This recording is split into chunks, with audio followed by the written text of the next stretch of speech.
नहमदु व नसल्ली अला रसूलिहिल करीम अम्मा बाद।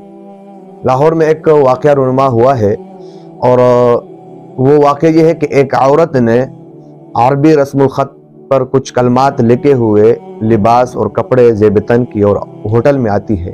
तो उसके साथ जो कुछ होता है वो आपने देखा होगा, लेकिन इससे हमारे माशरे की जो अक्कासी होती है वो उस पर बात करनी जो है बहुत ज़्यादा ज़रूरी है।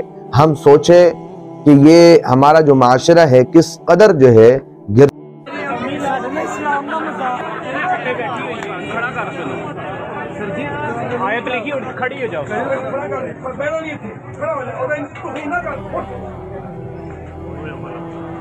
साडे इस्लाम दा मजाक है चुका है। ये हमारे माशरे की अक्कासी है।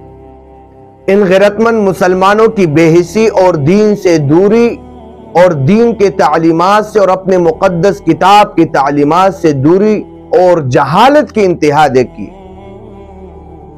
जहालत की इंतहा देखिए कि अरबी रस्मुल ख़त में कपड़े पर लिखे हुए हुल्क को कुरान समझ लेते हैं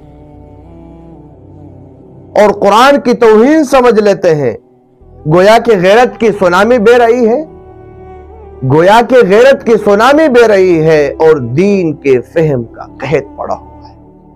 करीब तक इस औरत को तौहीन कुरान के जुर्म में ये गैरतमंद मुसलमान मौत के घाट उतार देते। ये वो कौम है, इस कौम की जहालत की इंतहा देखिए कि जनाजे की चादर पर कुरानी आयात और मुक़द्दस कलिमात लिखे हुए चादर को मैयत पर डालने को जायज समझते, जिसमें कुरानी आयात और मुक़द्दस कलिमात की तौहीन और बेअदबी है, और उसके साथ साथ इस मैयत को इन कलिमात की वजह से कोई फायदा भी नहीं होता है।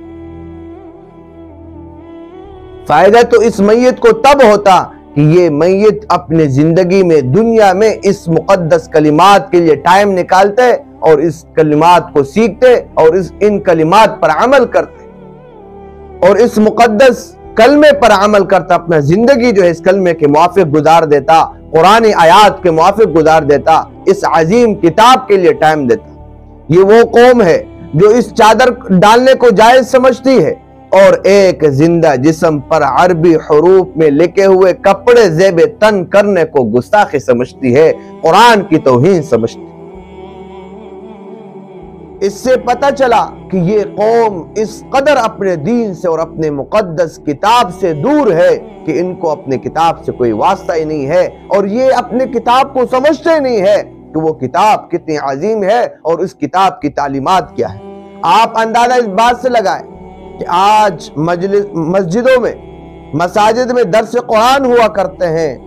आप अंदाजा लगाए जो नमाजी है उन नमाजियों में कितने लोग उस दर्स कुरान में शरीक होते, उस कुरान को समझते हैं, उस कुरान की तालीमात पर अमल करते हैं। अल्लाह के रसूल सल्लल्लाहु अलैहि वसल्लम ने फरमाया, मैं तुम्हें दो चीजें छोड़कर जाता हूँ, एक रब की किताब है, एक मेरी सुन्नतें हैं, तुम दोनों को पकड़ लेना, कभी गुमराह नहीं हो। लेकिन ये वो गैरतमंद कौम जिन्होंने रब की किताब को भी पसे पुश डाल दिया, कुरान की तालीमात को समझने के लिए, सुनने के लिए आज हमारे माशरे के साथ, आज हमारे कौम के पास टाइम नहीं है। नबी की सुन्नत और तालीमात को सीखने के लिए, उस पर अमल करने के लिए टाइम नहीं है, बल्कि हमने नबी की सुन्नतों के जनाजे निकाल दिए। ये क्यों हुआ? क्योंकि आज हम अपने दीन से दूर हुए, अपने मुक़द्दस किताब की तालीमात से दूर हुए।